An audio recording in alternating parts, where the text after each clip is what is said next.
Okay, I think we'll start now. So thank you very much for joining us for today's webinar, where Sigit, who's our program leader for MSc International Banking and Finance, is going to give you an overview of all things to do with the program and answer questions you have. If you get any questions during the presentation, there's a chat facility on the right-hand side of the webinar. So if you put them in there, either in the public chat or the Q&A section, I'll pick them up and we'll answer any general questions about applying to GCU and things about Glasgow you've got in there. If there's anything related to the program specifically, then Sigit will pick them up at the end of his presentation.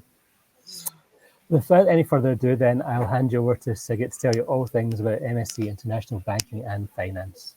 Over to you, Sigit. Thanks, David. Just a bit. So anyone, you or the student support will handle the presentation slides before I start. Just make sure. Or should I can see your title slide, yes.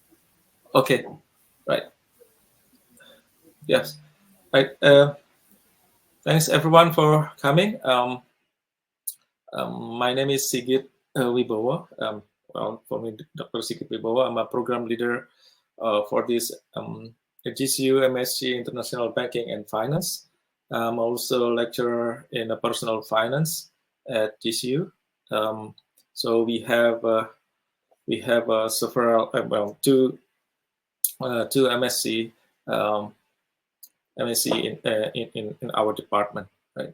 So I lead one of it. My colleague lead the other one. So that's a little bit brief about me. Let's go on to the program structure. If you are okay, right. So if you can see on the next slide, so you will be learning about this module. So we have usually trimester A and B and C, like starting from September, and you will get in January you will start trimester B.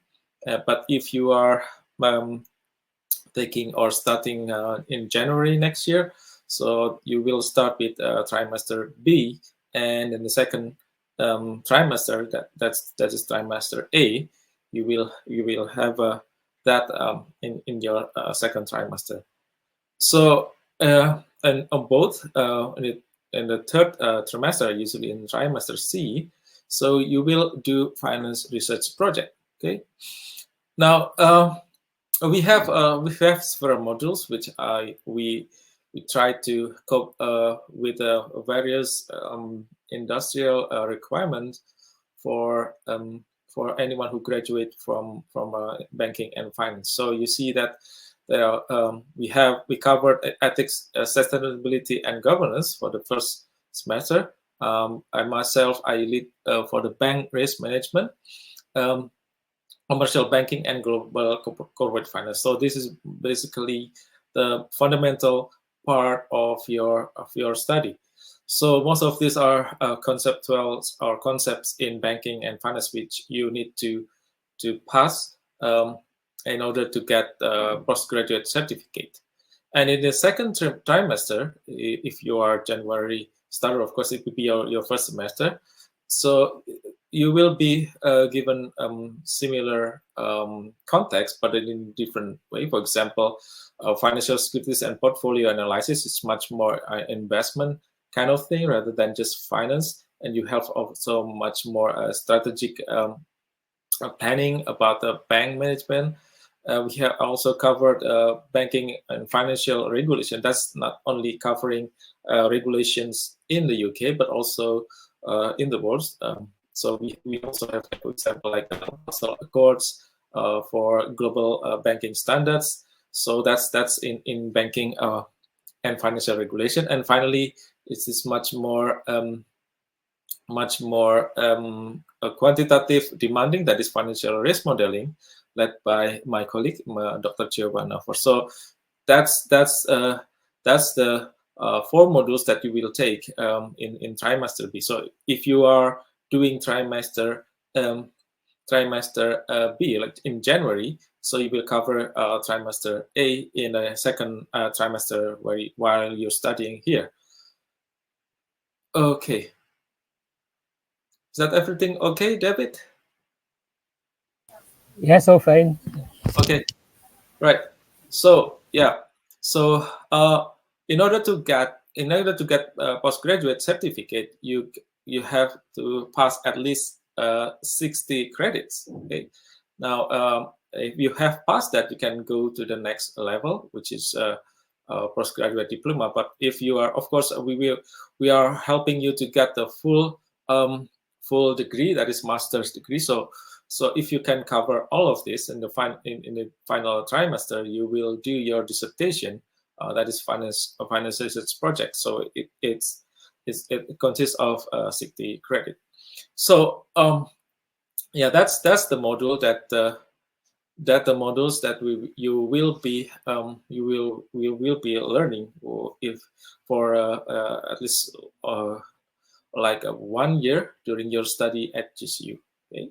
Now, what is the reason of studying here at GCU? So, as a university, we are the top modern university in Scotland, and also part of the top 50 university in the UK.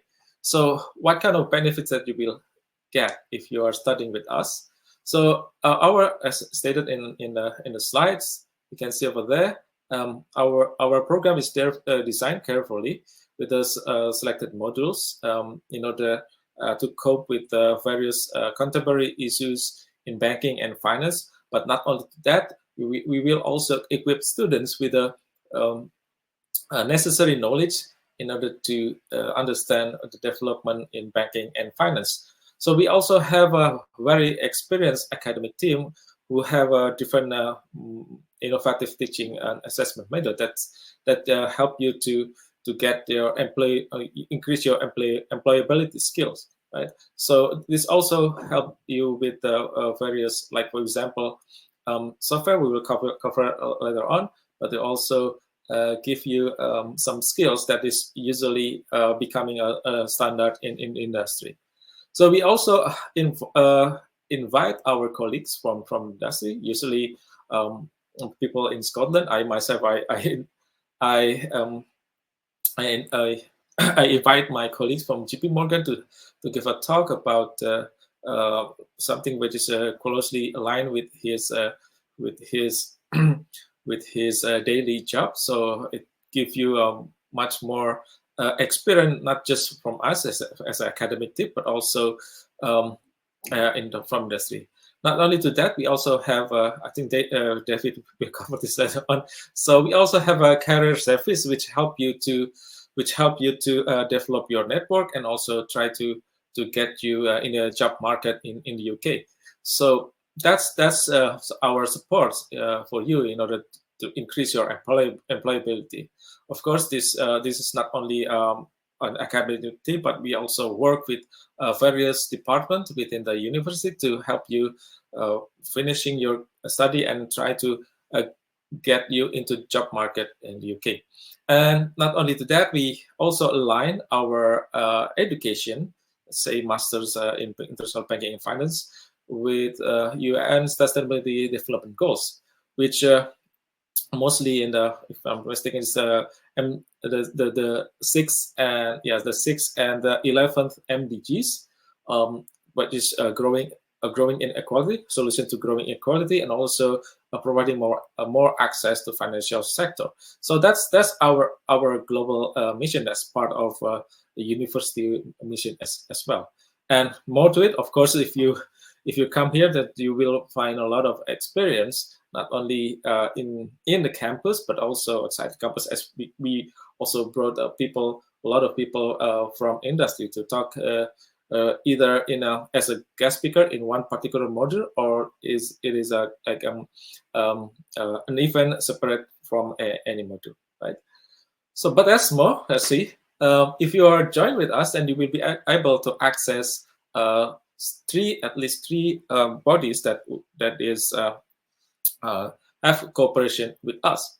So our program is accredited by Chartered Insurance Institute, CISI, or Chartered Institute for Securities and Investment, and Chartered Banker. So these three bodies also have a branch in many countries in the world. So it's well respected professional designation.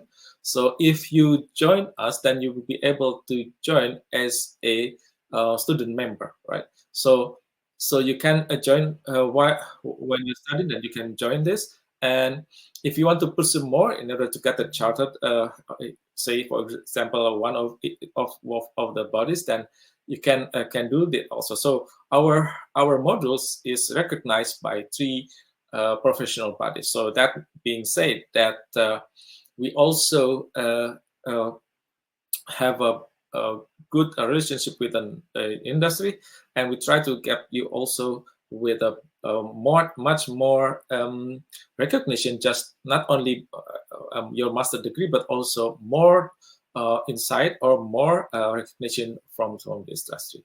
Right? So you also have a while you're studying here, you also have an access to the materials that which usually used for examination, and also CPD events usually take place in Glasgow or in webinar. But if you join us with a London campus, they may also have some events there, and then you can join that also. Okay. Now, starting from last year, we adopt or we make cooperation with Bloomberg. So we have, if I'm not mistaken, like around 30 license, Bloomberg terminal license, and it is the highest number of license, at least in Scotland. So we are proud of it, and we integrate. I myself also integrate that into our several modules.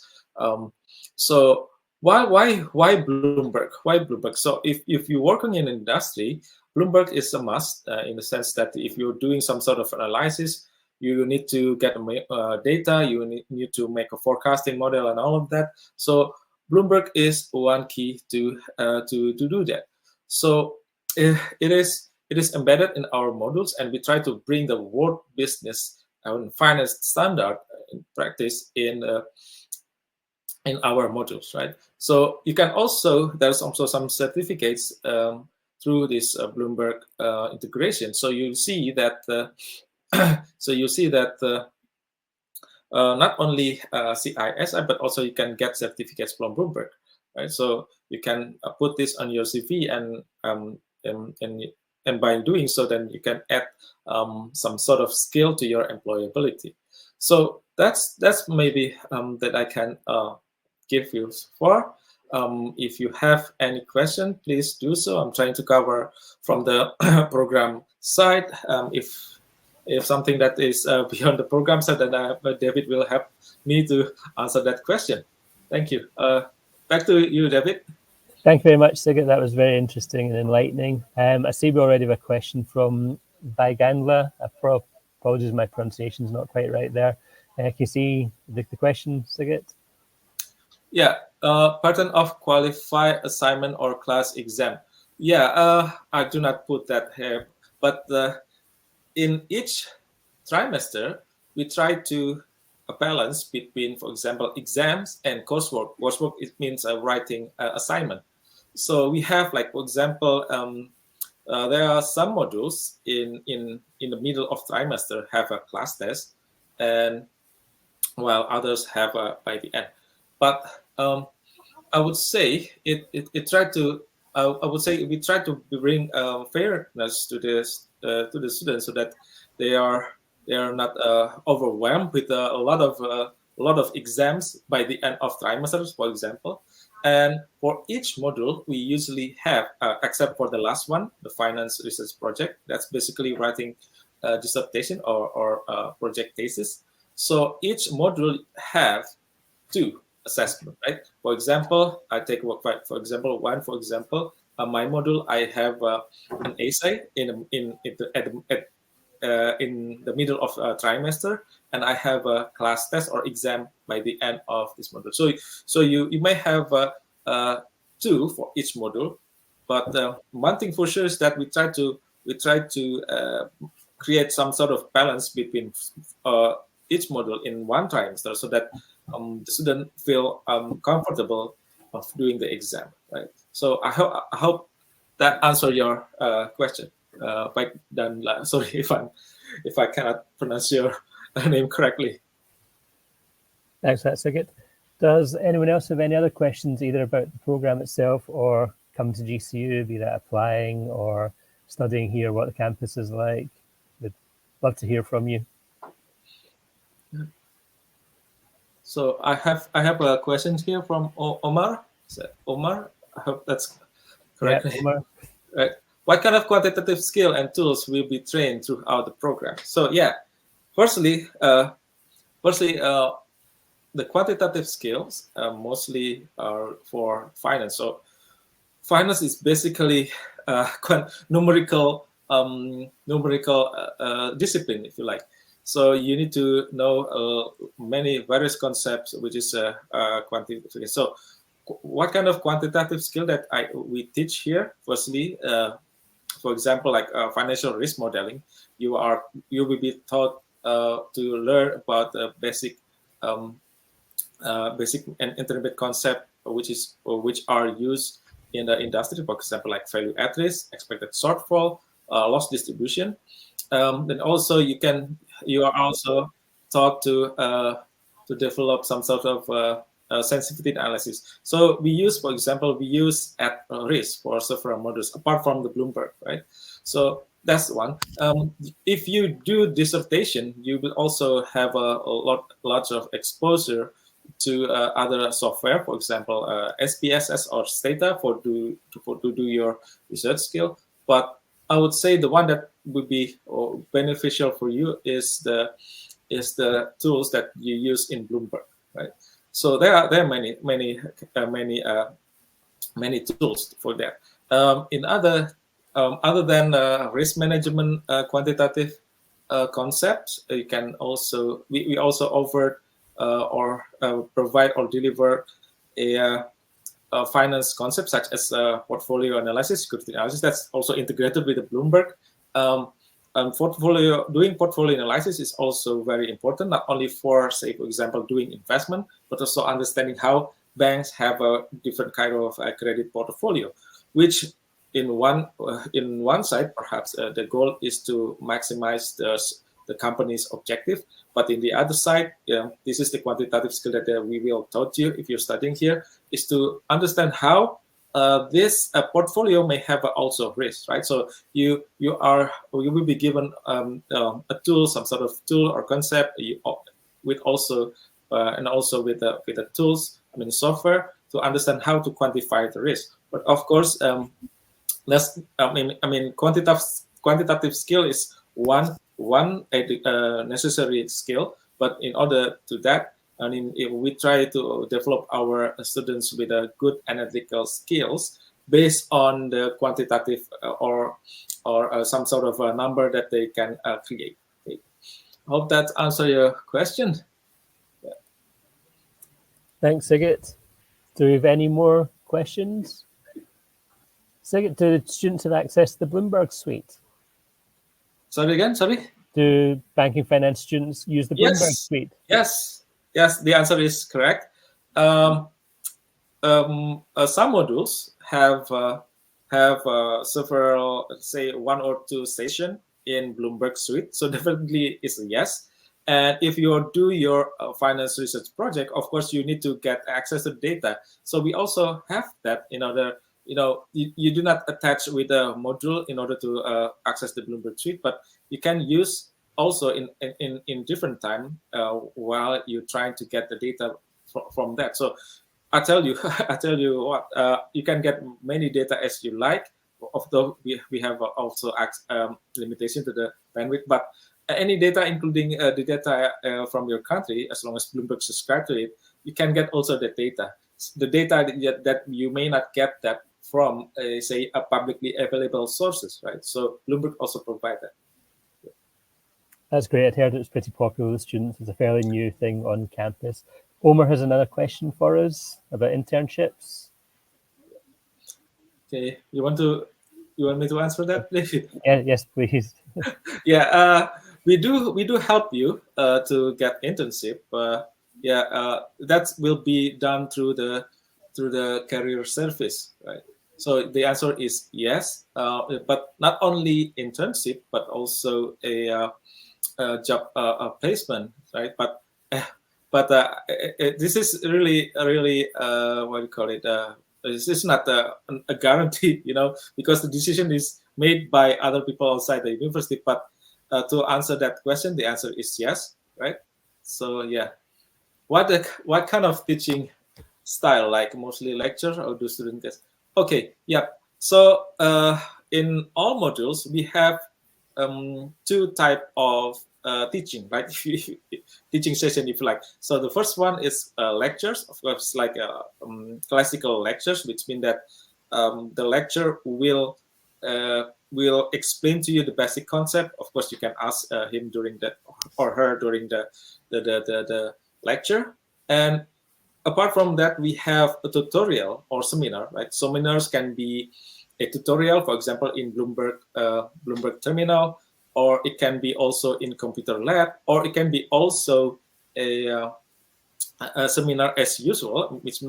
So lecture has a very large number of students. Like for example, in my module for bank risk management, I have like 50 now.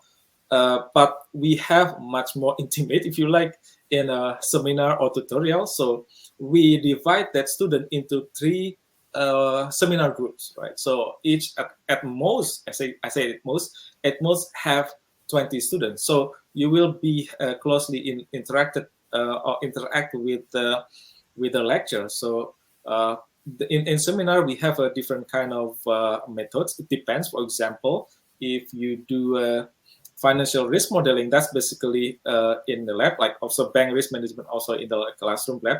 Some may have it on Bloomberg Terminal because they use it, like for example, global corporate finance. Some may have like a classroom discussion where we discuss various issues in the global finance or banking, like for example regulation. You cannot teach any quantitative skill there because it's mostly talking about regulation. So unless it's talking about tax regulation, that's a different thing. So yeah, so there are different way, but I think I have to emphasize is that it is we encourage students to participate actively, right? So that's perhaps I can answer to it. Well, the teaching style will be subjective. Like one person have a different teaching style, but one thing for sure is that this is perhaps something that I need to emphasize here, that we also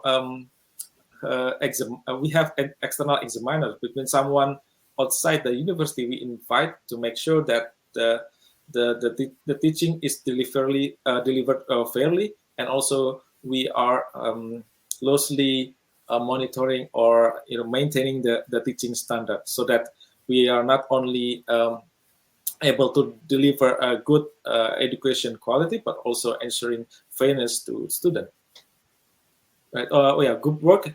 Yeah, you may have like I know one module we have a group coursework, meaning that you work together with 3 or 5 students for one of the assessment, for example. So that's also we have a group coursework. Not only group work in the seminar, but also coursework, meaning that we want the students to get know each other and develop their teamwork. Which is also necessary if you go to if you work. Then of course you have to be able to work with other people, and that's something that we also develop here. I hope that answers your question, Omar. Thanks. Does anyone have any other questions for either myself or Sigit? We'll give you a few seconds to post in the chat.